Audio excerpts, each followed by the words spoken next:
All right. I don't know if you noticed this, but my favorite time to record is when we go into the tunnels. We used to be able to have the time to record content at free will, Yeah. but due to the constant criticism that I receive, and I want to say a couple of positive things about Mallory and you as well. I think both of you are extremely talented people. I think that any person that is lucky enough to be in a relationship with you guys is a beneficiary of many positive things. But for me, the entire world believes I'm in a relationship with two people. My own wife believes that I'm in a relationship with you. Right. She, even though I'm married and everything, she can be happy, but because of her anxiety regarding what other people think. See, I don't care what other people think because other people are not as smart as me. So for me, I've never had that anxiety that you and her have about, well, what you might want to get into that one while you still have a chance. Thanks. So I want to apologize to you guys that, hey, there's many things that I'm not able to understand. And one of the most important ones is I do not understand how both you and Mal put value in other people's opinions. People that, for example, did you read the lawsuit that I filed Yes. against Aaron's and Company? Aaron's and Aaron's. Well, I wanted to basically say that very few people understand the amount of strength and courage that it takes to stand up to bullies, knowing that the ramifications of the lawsuit will isolate me, my kids, from the community. Why? Because we don't live in a world where people will rally against the hero. We live in a world where people rally against the villain. And a great example of that is, I'll be completely transparent with you, The Joker is my favorite movie of all time. The new Joker, the one with Joaquin Phoenix. And I think it's comical that society has dubbed it as one of the worst movies of all time, and a lot of that has to do with expectations. You have to remember the quantity of gratuitous violence that has been associated with the Joker, and most people don't really understand what life imitating art or art imitating life really means. So I'll explain it to them. Have you been following the news? Yes. Have you been following... First off, let me explain the Joker to you, okay?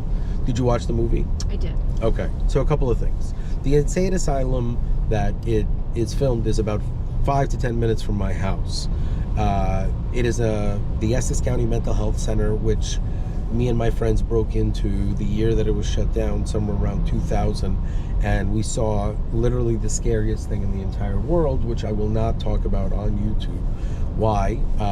Dave Alexander, Bobby Valla, Ben Negrin, Matt Rose, they have faint recollections of the visit to the insane asylum, but it was so traumatic the majority of them have eliminated it from their memories, but it all existed.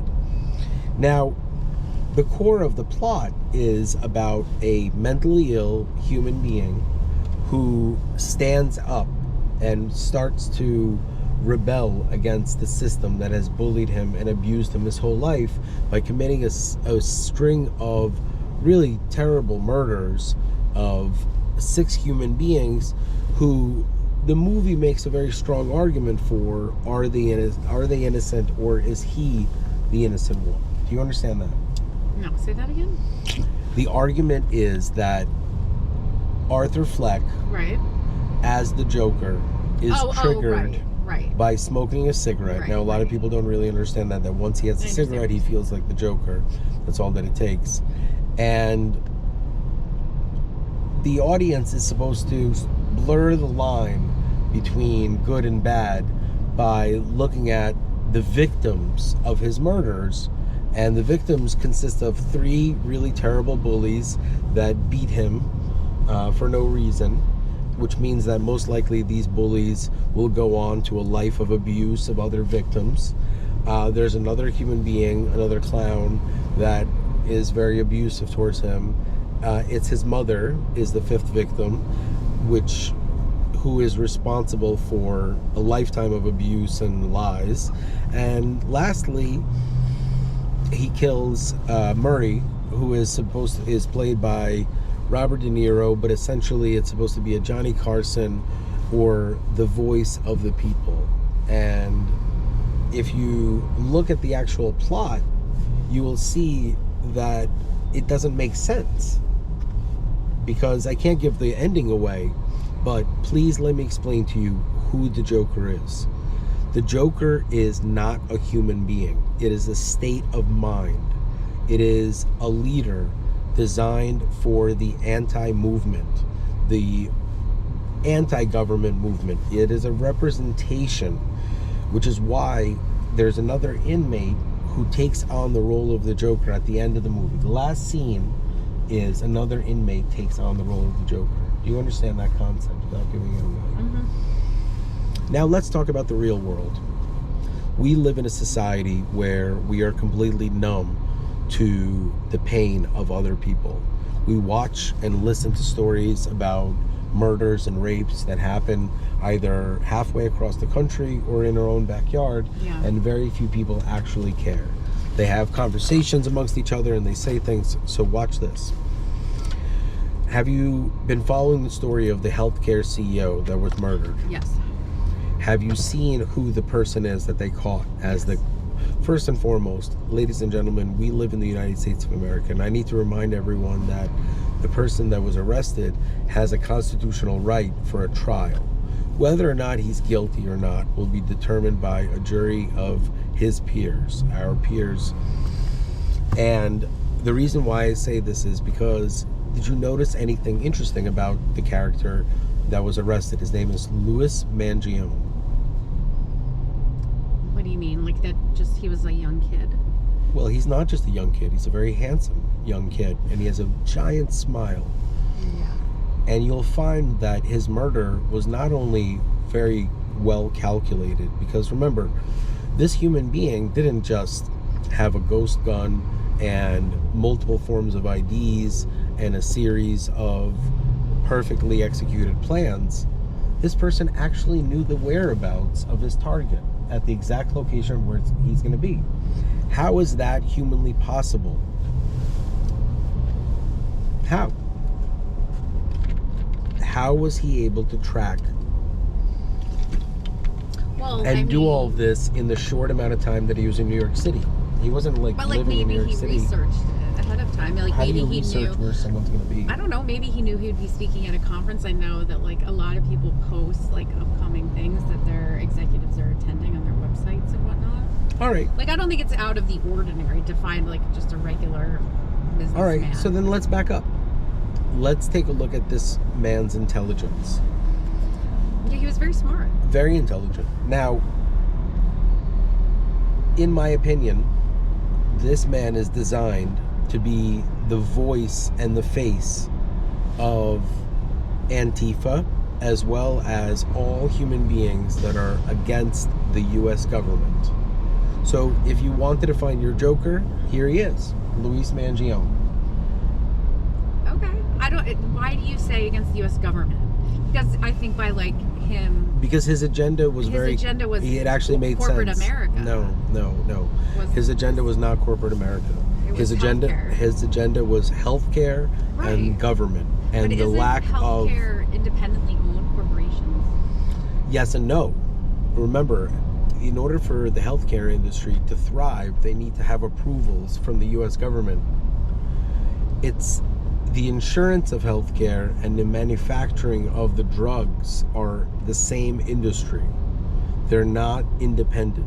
Oh, really? Oh, I didn't know that. Yes, I because would think they're. they are totally separate, meaning that there's healthcare companies, which there's drug companies. and there's drug companies. But like, I would assume that healthcare is owned by these individual corporations who make a let lot of me money. let me make an example. Where is the line between the stadium and the guy that owns the team? How does a basketball team play without a stadium? And how does a stadium exist without a basketball team? They can't. Right. They can't sustain the revenue. You can't have this giant building that's open Right. without sustainable revenue. And without this giant building, how does a professional basketball team play? Got it. Okay, so they have to coexist even if there's a... Correct. Okay. And Luis Mangione was quoting Brave New World by Aldous Huxley. And have you heard of this book? I have. Have you heard of me mentioning my inability to read the book? Yes. And I can't get past page 45 or something like that. And I've read it before, but now I'm reading it from a totally different perspective. Do you know what The Catcher in the Rye is? Yes. Do you understand the conspiracy theories that are based around The Catcher in the Rye? Have you heard of them? Oh. All right. Well, John Hinckley, Jack Ruby, and a series of other public assassins who... Jack Ruby killed Lee Harvey Oswald, Okay. who killed John F. Kennedy. Right. Okay. These are all like public narratives.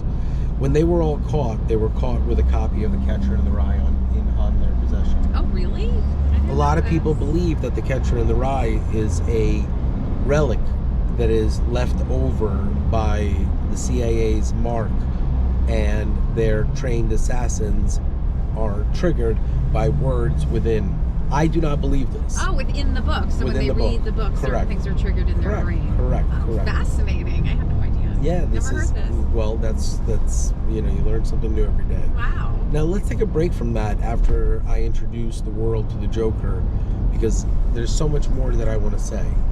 Peace.